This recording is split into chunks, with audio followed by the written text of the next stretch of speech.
Hi, this is Lee Ellis with another installment of Leading with Honor Coaching. Well, we're in a volatile time. There's a lot of change going on. I've just seen so many changes everywhere I turn, and I think a lot of them are going to be forever. I mean, the situations have changed. Office buildings are being sold by companies that are downsizing their office space because people are working from home. I mean, that's just one significant change. So lots of change coming on. It's very volatile. Well, it's also a time that we can start rushing around and trying to accomplish everything in this difficult time because we're getting more and more information. Technology speeds things up. But I want to encourage you today to think about your intuition and give it some attention. When I think back about my POW experience, right after I was captured, my intuition was that the guy in charge of taking me north toward Hanoi was a good guy. Now, he was going to do his job, but that intuition was right. He turned out to be someone who took care of me.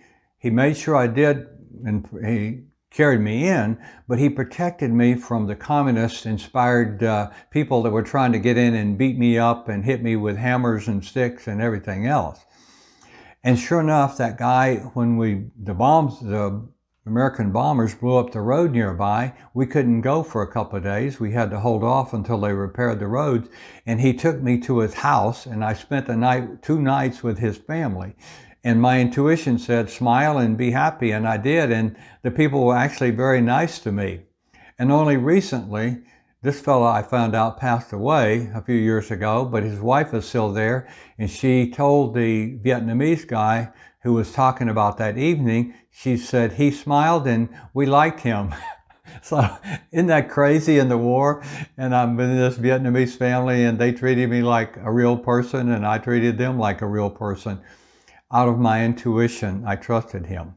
Now, that's not the real world for most of us every day, but I can tell you that taking time to reflect is so important. And I've read several books recently talking about taking time to reflect. And then I thought back, okay, did I ever do that? Well, as a squadron commander, I can remember on the wall, I had all of my direct reports, and then underneath them, I had pictures of them, and underneath I had pictures of their direct reports.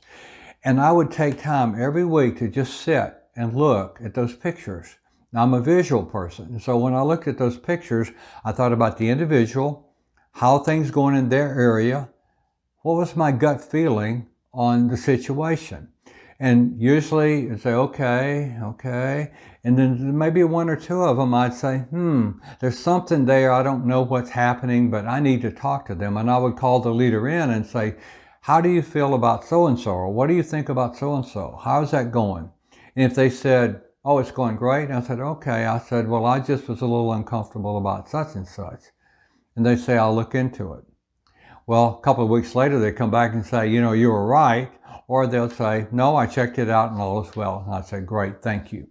But those gut instincts were so important in helping me as a leader to think through what was happening in the organization, because sometimes they were accurate and it helped my leaders to do their job well, which helped our overall team and squadron do very well also. So if you think about it, pausing to take that time, maybe even putting it on your calendar to stop and reflect. Just sit and reflect. I know it's hard. I have to coach myself now to do it. But several times recently I've done that and it really helped me to tone down because wisdom came into play. My instinct was, Lee, you're too wired up here. You're too emotional. You're getting too angry. You're getting too impulsive. And it allowed me to coach myself to shift my gears in my thinking and ultimately in my behaviors. It was very, very helpful for that. So reflect on your own behaviors, reflect on the behaviors of others, reflect on the situation that's going on around you and see what comes up and your instincts there. And you probably better listen to them because quite often they're right.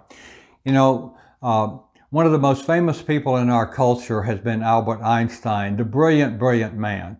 And one of the things he said, though, was that our intuitive mind is a sacred gift that has been often forgotten. We need to take that in consideration.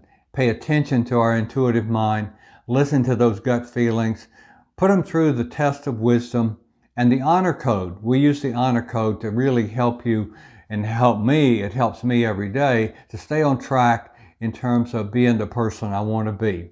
So let's pause, think about it. And I really encourage you to read this month's blog because I give you some insights from some famous authors who've talked about intuition. And it'll help you think and reflect on intuition and maybe actually become more a part of your life and your work and your leadership and teamwork. Well, that's all for today. Take care and God bless. We'll see you next month.